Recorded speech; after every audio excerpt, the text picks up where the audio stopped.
أسأل الله لمن حفظ هذا الدعاء النبوي وعمل به من هذه الليلة أن يقيه الله شر نفسه وشرور نفسه وشر الشيطان وشر شركه، وأن يقيه شر الدنيا والآخرة. قولوا آمين.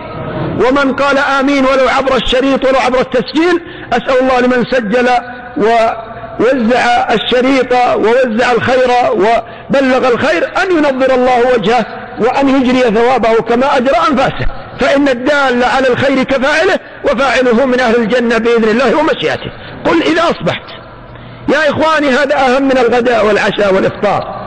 قل إذا أصبحت وإذا أمسيت وإذا أخذت مضجعك.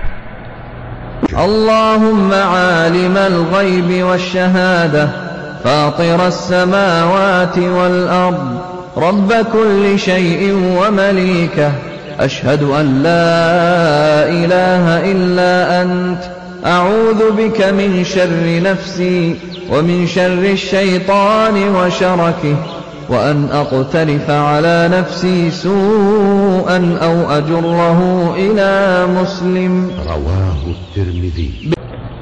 هذا الدعاء النبوي من قاله أجاره الله من شر نفسه، كفاه الله من نفسه، وأجاره الله من كيد الشيطان، ولم يصب ولم يقع في الشرك ولا في شرك المعاصي، ومات بخير وعاش بخير ومات بخير.